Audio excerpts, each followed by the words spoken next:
Hi everybody, and welcome.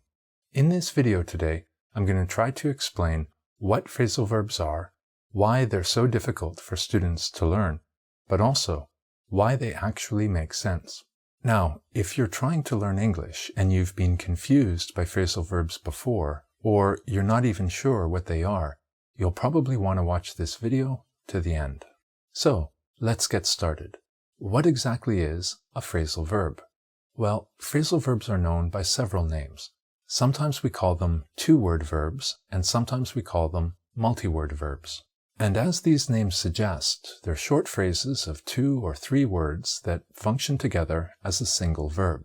Now, most of the time, phrasal verbs are made by joining together a verb, like go, eat, or take, with a preposition, such as in, out, or off. By doing this, we can make quite a few combinations. Sometimes, when we join these words together, it produces a combination that's pretty easy to understand. For example, if we join the verb go with the preposition out, we get the phrasal verb to go out. This just means to leave your home and do something outside. So, for example, the sentence, Tom will go out tonight, just means Tom will leave his home and do something outside. Here, we interpret the word go to mean go, and out to mean outside, or outside his home. So the sentence can be understood as, Tom will go outside his home tonight. Phrasal verbs like this are pretty easy to understand. Unfortunately, many phrasal verbs are not so clear, and some appear to make no sense at all. For example, if we combine the verb go with the preposition off, we get the phrasal verb to go off. This can mean, among other things, to ring, or, more specifically, to start ringing loudly. For example, we could say, Tom was in a meeting, and his cell phone went off. This annoyed everybody there. The sentence, his cell phone went off, does not appear to make any sense. After all, why would combining the words go and off mean to start ringing? Shouldn't it mean to stop ringing? Well, not in this case. You see, English verbs, and especially English prepositions, have many more meanings than most people think. And to understand why go off can mean to start ringing instead of to stop ringing, we need to take a closer look at some of these other meanings.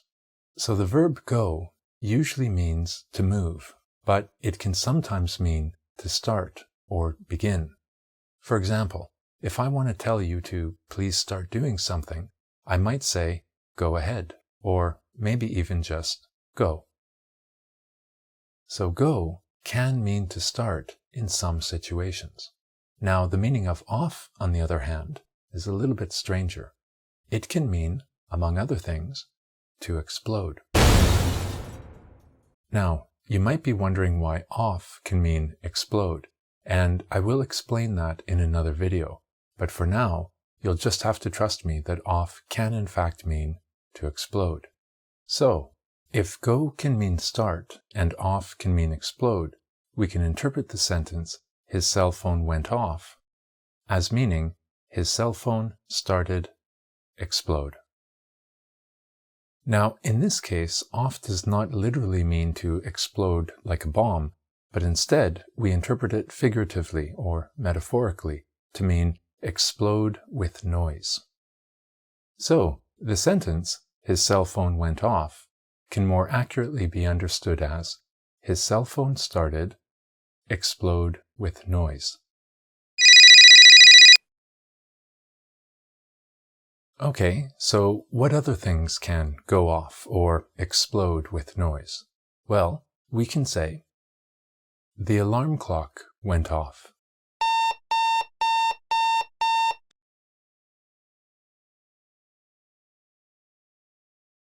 The fire bell went off.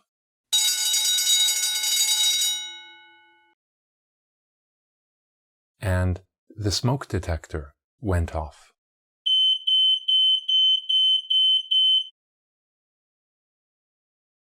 Now, in all of these examples, we interpret the preposition off to mean explode with noise. However, off can also mean to explode literally, as in, this bomb will go off in 3 seconds.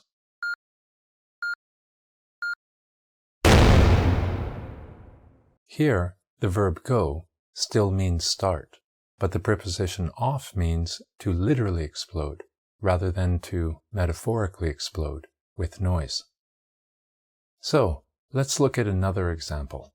How do you think we would describe this?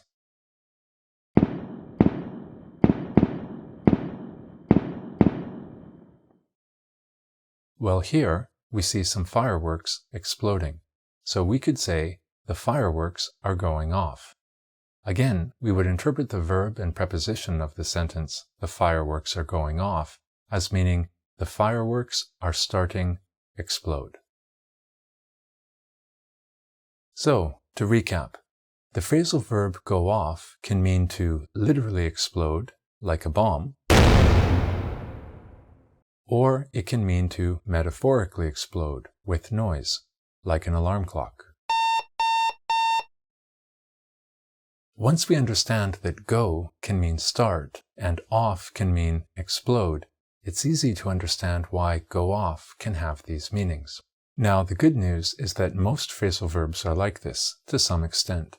They make sense if you know the individual meaning of the verb and preposition. The bad news is that it's actually very difficult to find out what the preposition of a phrasal verb really means. This is because most people aren't consciously aware of all the different meanings of a preposition, even native English speakers. This is not to say that native speakers don't understand English prepositions. We do, of course. But when we learn phrasal verbs as children, we learn them as a whole phrase. We never study the individual meanings of the verb and preposition separately.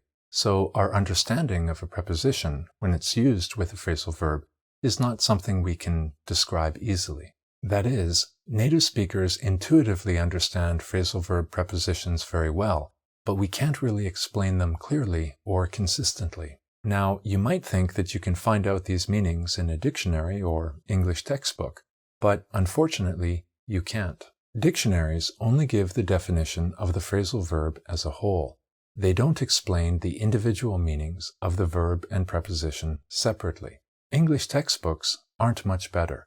Now, to be fair, some textbooks do try to explain some of the meanings of phrasal verb prepositions, but they do so in a very limited way, usually with only a few examples and very little explanation.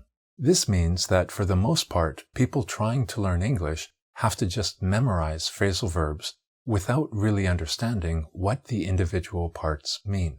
Okay, so why is this a problem? English can't have that many phrasal verbs to remember, right? 100? 200? Actually, English has somewhere between 5,000 and 6,000 phrasal verbs, depending on how you define them. And I'm not exaggerating. You can buy whole dictionaries of just phrasal verbs. Now, of course, the problem with this is that it's extremely difficult for most people learning English as a second language to memorize so many verb-preposition combinations, especially if you can't find out what the individual verbs and prepositions actually mean. So, in this series of videos, I'm going to try to explain phrasal verbs in a logical way by showing you 3 things. First, what the various meanings of the prepositions actually are. Second, why they have those meanings. For example, why a preposition like off can mean explode. And finally, why combining the different verbs and prepositions produce the meanings that they do.